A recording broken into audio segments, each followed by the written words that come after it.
Desperate Hour stars Naomi Watts as a mother who desperately races against time to save her child as authorities place her small town on lockdown. This is directed by Noyce and it hit VOD at the end of February after premiering at TIFF in September. And it sees something of a spin on the one-location thriller, which we especially see in a lot of smaller budget films. Amy, Naomi Watts' character, is out on a jog while most of her interactions are over the phone when she hears a shooting is taking place at her son's school, and she's now racing to get over there while seemingly being lost in the woods for most of the film's runtime. Now, I'll start off with saying, Naomi Watts is, as per usual, pretty solid here. Not that there's much to Amy's characterization, but given that most of Watts' screen time is spent on her own or just talking to others over the phone, she does a commendable job of trying to give us a compelling character who we can be invested in and whom we spend nearly all of our attention on. And there are some technical details that I thought weren't bad at all. Noyce's filmography can be considerably hit and miss, but his actual direction is usually solid enough across all of his films, as is once again the case here, trying to give off a sense of claustrophobia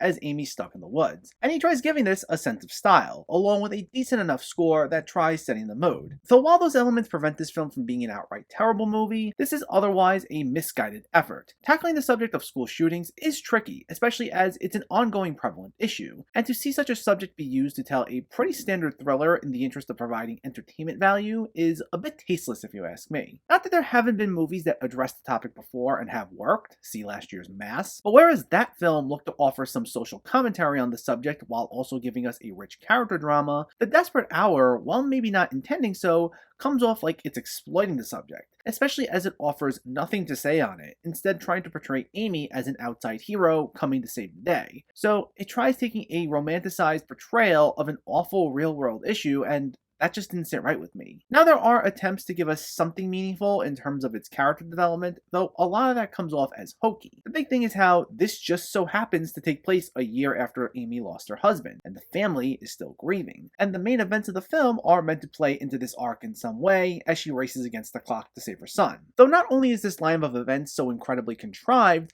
but the way this film tries to increase the stakes for Amy winds up being pretty laughable, because we get quite a number of scenes of Amy just running, screaming, huffing and puffing, repeating the same few lines over and over again, and I get trying to make the most out of the limited setting, and there have been plenty of films that have done this before, but the repetitive nature of the script, along with some of the weak lines uttered by Watts, strip the scene of all of its tension. And at only 84 minutes, it winds up feeling like half a movie, since 75% of its runtime is a rinse and repeat formula. Towards the end, we do get a break from that with Watts interacting with some different characters over the phone, and while I don't know for sure if we had shifted to that stuff earlier on, it would have made for a more compelling film, it's not like we get to explore it all that much, as this only gets introduced as we enter the final stretch. And once the film's over, it came off like such an abrupt, rushed stop. Not that I was exactly clamoring for more. So in the end, The Desperate Hour is a misguided effort that tries taking a horrifying real-world topic to give us this tense thriller with some character development, but it honestly fails at both. While Naomi Watts is good, as is Noyce's direction, it's a repetitive film with a laughably bad structure, including a rushed ending, and it honestly comes off a bit like it's in poor taste. Considering all who were involved with this